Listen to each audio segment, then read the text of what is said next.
कानी बहू। किशोरी लाल जी के बेटे राघव की शादी की बात जगह जगह चल रही थी, लेकिन किशोरी लाल जी को कोई लड़की पसंद ही नहीं आती थी। और उसकी एक ही वजह थी, किशोरी लाल जी का लालची होना। उनको लड़की वालों से मोटा दहेज चाहिए था, और इसी चक्कर में एक दिन वो एक बहुत पैसे वाले के घर अपने बेटे का रिश्ता लेकर पहुंचे। उस आदमी का नाम था ओम प्रकाश। देखिए किशोरी लाल जी, मेरी एक ही बेटी है और मेरी सारी संपत्ति जायदाद सब कुछ मेरी बेटी नैना का ही है।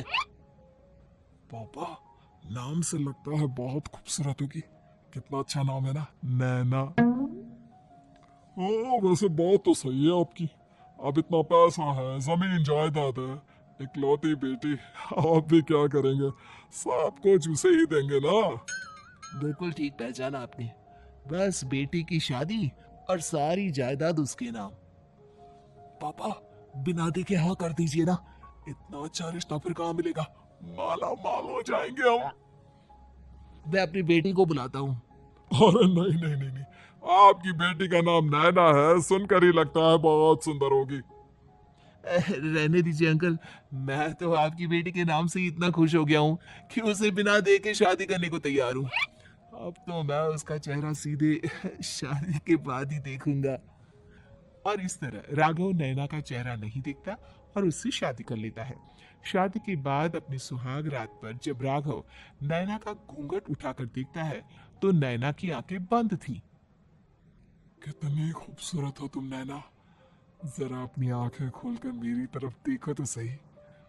नहीं, मुझे शर्म आती है। अरे, मैंने तुम्हें शादी से पहले भी नहीं देखा, और अब अगर तुम आंखें खोलकर मुझे देखोगी भी नहीं तो मुझे अच्छा कैसे लगेगा? इससे पहले कि नैना अपनी आंखें खोलकर राघव की तरफ देखती, अचानक से लाइट चली गई और राघव नैना को पूरी तरह से देख भी नहीं पाया। अगली सुबह नैना राघव के लिए नाश्ता बनाकर लेकर आई। अरे ये क्या? आधा पराठा सेका हुआ है और आधा बिल्कुल कच्चा। ये तुमने क्या किया नैना? बहू, तुमने क्या आधा पराठा तवे से नीचे लटका कर रखा था, जो आधा सिका है और आधा कच्चा? मुझे जितना दिखेगा उतना ही तो सीखूंगी ना पापा जी। जहाँ जहाँ मुझे नजर आ रहा था वहां मैंने सीख लिया, जहाँ जहाँ नहीं दिखा वहां कच्चा रह गया होगा।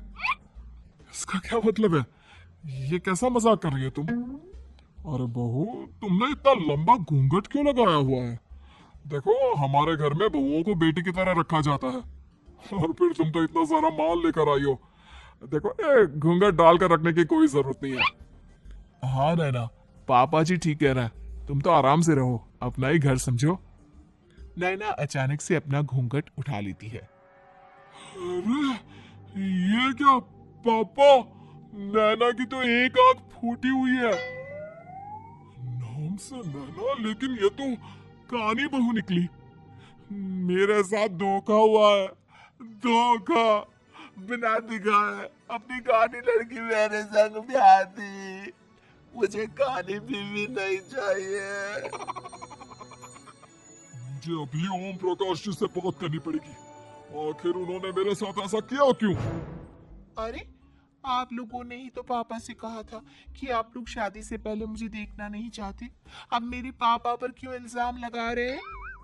अरे लेकिन उन्हें बताना तो चाहिए था ना कि तुम कहानी हो, एक आंख से तुम्हें दिखाई नहीं देता। किशोरी लाल और राघव नाराज होकर ओम प्रकाश को अपने घर बुलाते हैं। पापा जी, ये आपने क्या किया? शादी से पहले बताया क्यों नहीं कि नैना की आंखों में परेशानी है? अरे, आप ही ने तो लड़की देखने से मना कर दिया था। अरे लेकिन आप बता तो सकते थे। आपको तो हमारी बेटी की प्रॉपर्टी चाहिए थी, वो भी पूरी की पूरी।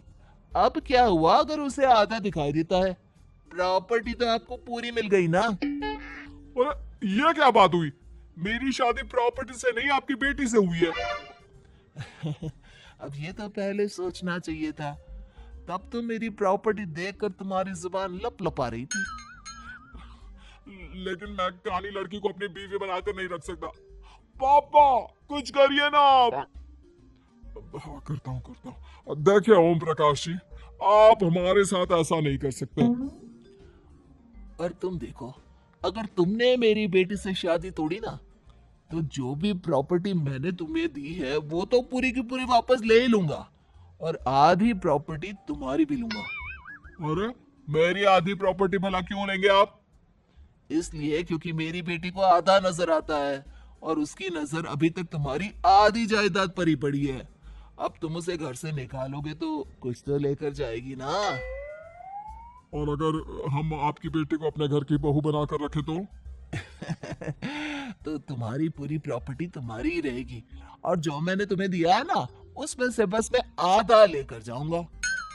अरे लेकिन अब आप अपनी दी हुई प्रॉपर्टी में से आधी वापस क्यों लेकर जाएंगे? अगर मैं आपकी बेटी को अपनी पत्नी बनाकर रखने को तैयार हूं तो? इसलिए ताकि भविष्य में अगर तुम मेरी बेटी को धोखा दो तो उसके पास कुछ तो रहे जो पति का हो। वैसे मेरे पास तो बहुत कुछ है, लेकिन अपने पति की कोई निशानी तो उसके पास होनी चाहिए ना। अब अगर तुमने मेरी बेटी को कहानी कहा तो तुम्हें प्रॉपर्टी भी कहानी ही मिलेगी, पूरी नहीं। जमाए राजा। किशोरी लाल और राघव समझ चुके थे कि वो बुरी तरह फंस चुके हैं और अब उनके पास वहां से निकलने का कोई चारा नहीं है। अब समझ में आया ना, लालच बुरी बला होती है। एक तो तुम्हें प्रॉपर्टी मिली, ऊपर से बीवी मिली, उसमें तुम्हें नखरे भी दिखाने हैं। आए बड़ी, चुपचाप बैठो दोनों। कुछ दिनों के बाद नैना राघव की कार लेकर बाजार घूमने निकलती है और जब कार लेकर वापस आती है, ये क्या? एक तरफ से मेरी गाड़ी पूरी खराब हो चुकी है। लगता है तुमने मेरी गाड़ी को किसी दूसरी गाड़ी के साथ एक्सीडेंट किया है। अरे कितना बड़ा नुकसान कर दिया तुमने बहू। वो क्या है ना पापा जी, मुझे एक आंख से दिखाई नहीं दे रहा था, सामने से गाड़ी आ रही थी। मुझे तो सिर्फ आधा ही दिखाई दिया और वो गाड़ी मेरी कार से रगड़ती हुई निकल गई। अब मैं क्या करूं बताओ? आप इसे ठीक कराने के पैसे कौन देगा? तुम्हारे पापा? तुमने मुझसे इस तरह से बात की? अभी रुको। नैना राघव की शिकायत ओम प्रकाश को कर देती है। देखो राघव, अब जो मेरी आधी प्रॉपर्टी तुम्हारे पास थी ना, उसमें से आधी और मैं लेकर जाऊंगा, क्योंकि तुमने मेरी बेटी को डांटा। अरे नहीं पापा जी, गलती हो गई, माफ कर दो। गलती की तो कोई गुंजाइश ही नहीं। अगली बार मेरी बेटी को डांटा तो बची हुई आधी में से आधी और ले जाऊंगा। लालच के चक्कर में हम दोनों ने बहुत बड़ी गलती कर दी बेटा। एक तो तुम्हें कानी बहू मिली और ऊपर से जो माल मिला वो भी काला। इस तरह राघव की हर एक गलती पर ओम प्रकाश उसकी प्रॉपर्टी का आधा आधा हिस्सा लेकर अपना सारा माल वापस ले गया और राघव को कानी बीवी से काम चलाना पड़ा। भाई लालच वाकई में बुरी बला है।